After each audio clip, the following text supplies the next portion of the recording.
Secretary General Almagro, President Vizcarra, presidents, prime ministers, and leaders from across the Western Hemisphere, it is my great honor to join you today as Vice President of the United States of America at the 8th Summit of the Americas. And I bring greetings and great respect to each of you from the 45th President of the United States of America, President Donald Trump. As you are all well aware, last night, at President Trump's direction, the United States, together with our allies, France and the United Kingdom, launched precision strikes to cripple Syrian dictator Bashar al-Assad's chemical weapons program. We acted in response to Assad's horrific use of chemical weapons on his own citizens 1 week ago, an attack that horrified and shocked the conscience of the world.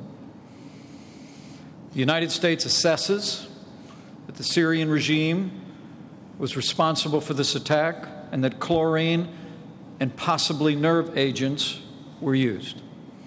As President Trump said, these were the crimes of a monster. And together with our allies, we took action in the wake of that barbarism and brutality.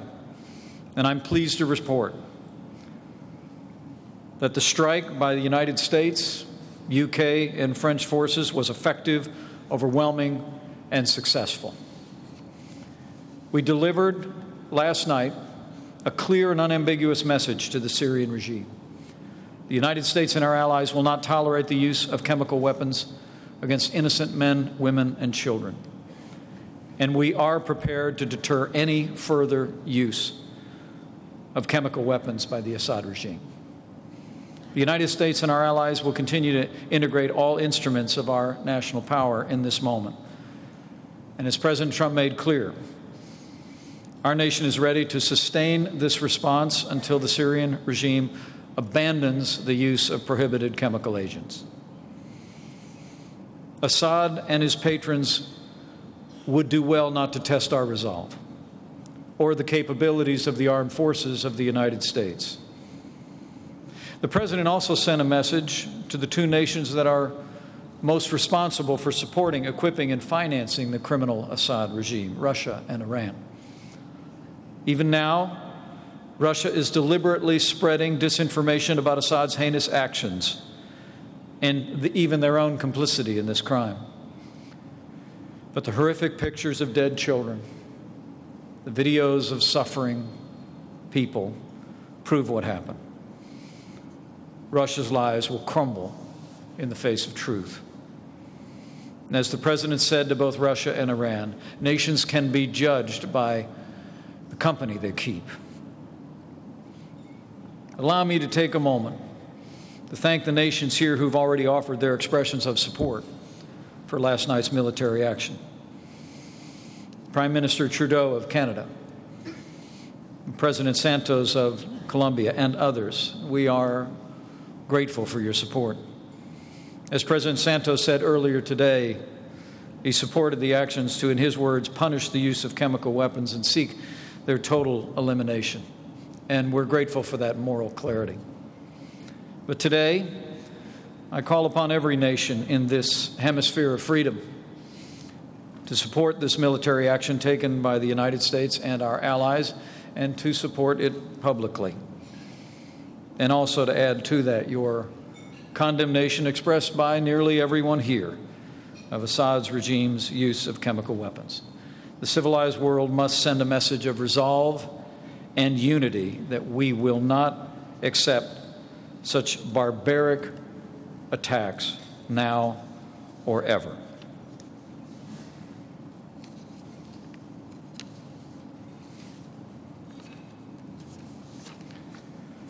With that, let me say, Mr. President, it is a great pleasure to be in Lima, and it's my great privilege to address this historic summit.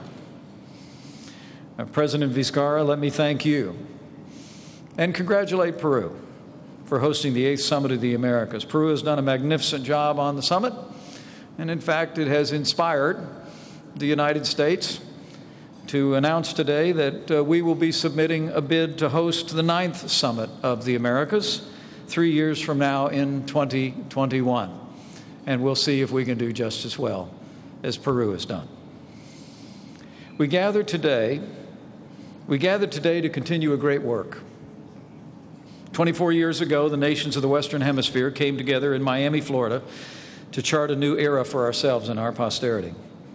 At the first Summit of the Americas, we issued a declaration of principles in which this body agreed to work together as never before to advance prosperity and democratic values, as well as institutions and security in our hemisphere.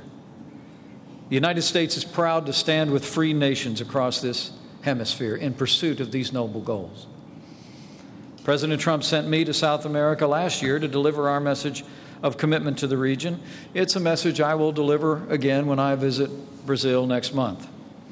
That under President Donald Trump, the United States will always put the security and prosperity of America first. But America first does not mean America alone. The United States has always cherished our neighbors and friends across this region. Our nations are bound together by geography, but also by history and by an enduring aspiration for freedom. Ours was always meant to be a hemisphere of freedom. As the charter of the Organization of American States declares, the historic mission of America is to offer a land of liberty. And as President Trump has said, the United States seeks a future in the Western Hemisphere, in his words, where the people of each country can live out their own dreams. From the first day of our administration, we've also taken decisive action to make this vision a reality. Like the citizens of your nations, the people of the United States seek a future of opportunity and prosperity. That's why in America, I'm pleased to report to our friends and allies present that this administration has been rolling back burdensome regulations in record numbers. We've been unleashing our boundless natural resources. And quite recently, President Trump signed the largest tax cuts and tax reform in American history. And the results have been dramatic. Businesses large and small across the United States have created nearly 3 million jobs. Unemployment's at a 17-year low. Companies are investing in America again. Confidence is back and growth is back. And a strong America and a growing America is back. Our president has also placed a renewed emphasis on trade relationships that are fair and reciprocal.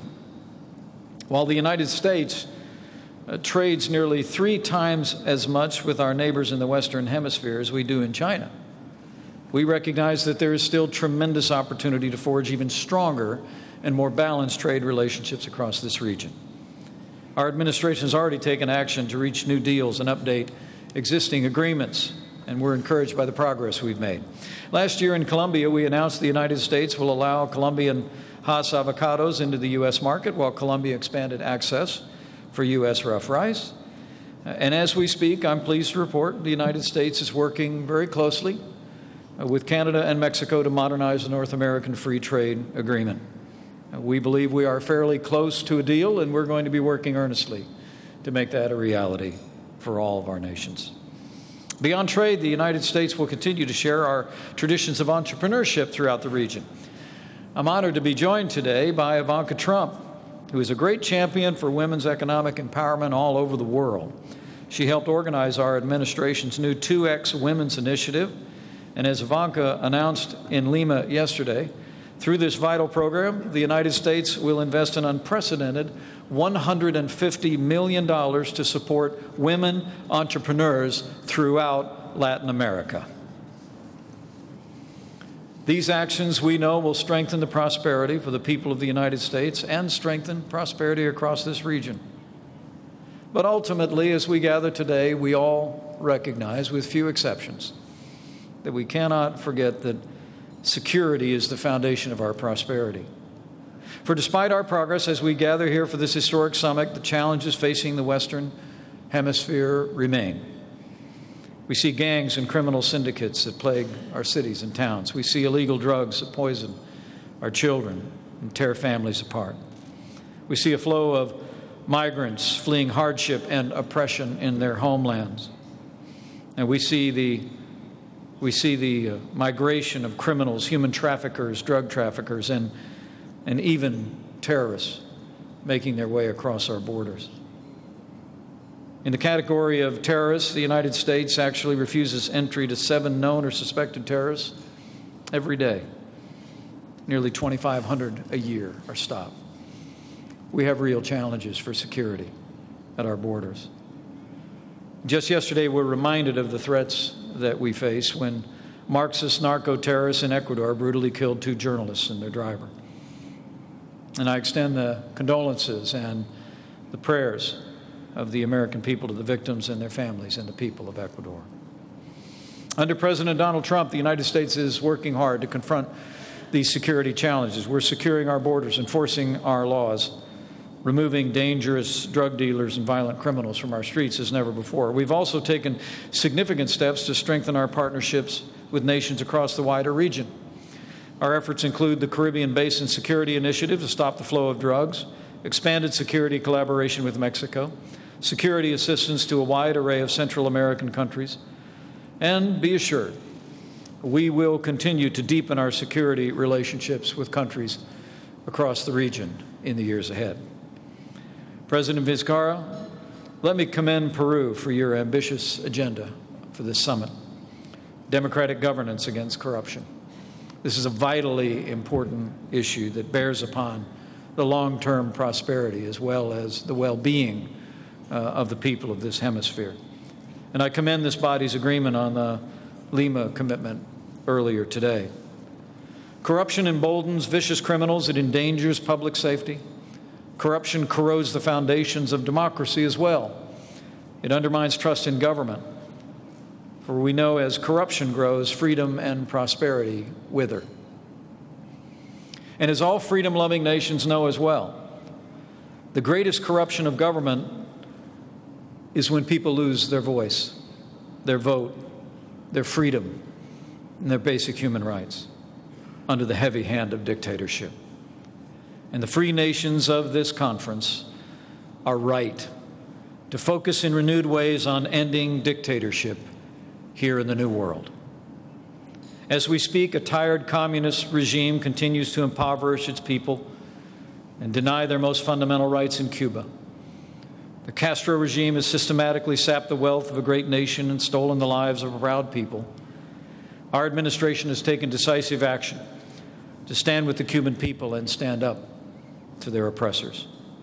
No longer will the United States fund Cuba's military, security, or intelligence services, the core of that despotic regime. And the United States will continue to support the Cuban people as they stand and call for freedom. But Cuba's dictatorship has not only beset its own people, as we all well know, with few exceptions in this room acknowledging. Cuba's dictators have also sought to export their failed ideology across the wider region. And as we speak, they're aiding and abetting the corrupt dictatorship in Venezuela. In Venezuela, as in Cuba, the tragedy of tyranny is on full display. And as this body knows well, Venezuela was one of our hemisphere's richest nations once, and not too long ago. It's now among the poorest. Venezuela was also once a flourishing democracy. It is now collapsed into dictatorship and tyranny. Now, let me be clear. The responsibility for the Venezuelan people's suffering can be laid at the feet of one man, Nicolas Maduro. He promised his people he would restore prosperity, but delivered them only deeper poverty. He promised them safety and security, but Venezuela is now riven with chaos and rampant crime. Nicolas Maduro promised the Venezuelan people renewed greatness, and he's only brought a nation to its knees. Just yesterday, I had the privilege to meet with 4 courageous leaders of the Venezuelan opposition, great defenders of democracy, who've been forced to flee their homeland or face Maduro's wrath. They described to me how Maduro had corroded Venezuela's democracy and corrupted the upcoming election. They also told me about the heartbreaking humanitarian crisis their family, friends, and fellow Venezuelans now face. It's heartbreaking to think of it. I saw it firsthand when I visited Colombia last year along the border of Venezuela. But today, nearly 9 out of 10 Venezuelans live in grinding poverty. Venezuela's grocery stores are all but empty. Food and daily necessities are often impossible to find. Hospitals lack the most basic medical services and supplies, putting lives at risk and causing untold misery and death. And every day, some 5,000 Venezuelans flee the land of their birth in the largest cross-border mass exodus in the history of our hemisphere. Under the Maduro regime, Venezuela is essentially a failed state. Failed states know no borders. Venezuela's ongoing collapse is already affecting economies across the region. It's giving drug traffickers, a transnational criminal organization, new opportunities to endanger our people. President Trump has made it clear. The United States of America will not stand idly by as Venezuela crumbles. Our administration has already imposed strict financial sanctions on more than 50 current or former senior Venezuelan officials. And 3 weeks ago, we cut off the so-called petro from the United States financial system. Last month, we also announced that we're providing, through the generosity of the American people, $2.5 million to help meet the needs of vulnerable Venezuelans living in Colombia. And yesterday, it was my privilege to announce that we'll add nearly $16 million more in direct aid to assist Colombia's efforts to come alongside those Venezuelans. To be clear, the United States and our allies and partners stand ready to do more, much more, to directly support the long-suffering Venezuelan people. But the world deserves to know that as the people of Venezuela suffer, lacking basic humanitarian aid, Nicolas Maduro stands in the way. Maduro stands today refusing to allow humanitarian assistance simply because he claims there is no humanitarian crisis, as his people starve and die and flee.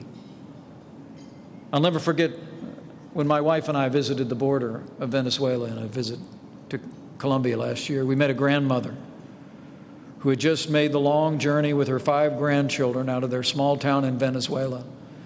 She told me with tears in her eyes how the poverty had become so acute. Her grandchildren had to stand in line at 5 in the morning to get a ticket to buy a piece of bread at 5 in the afternoon. And that was the sum total of the substance that was available to their family. Today, we call on the Maduro regime to open up their country to life-saving aid the Venezuelan people so desperately need. Allow me to thank the many nations here who've already taken action to support the Venezuelan people with assistance and aid. Nearly 2 million that have been displaced thus far, and the compassion and generosity of nations across this region is inspiring to see.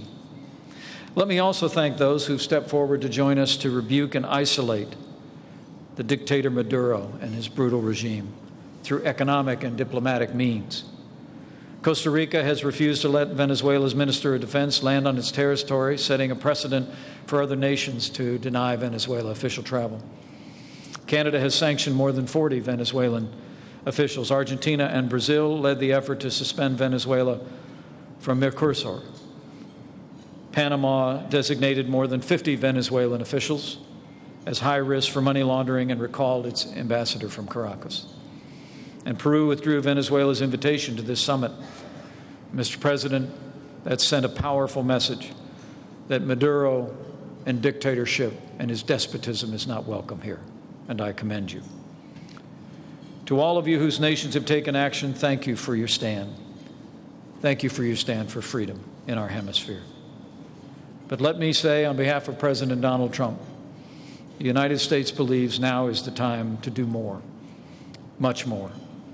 Every free nation gathered here must take stronger action to isolate the Maduro regime. We must all stand with our brothers and sisters suffering in Venezuela. And I can promise you, the United States will not rest.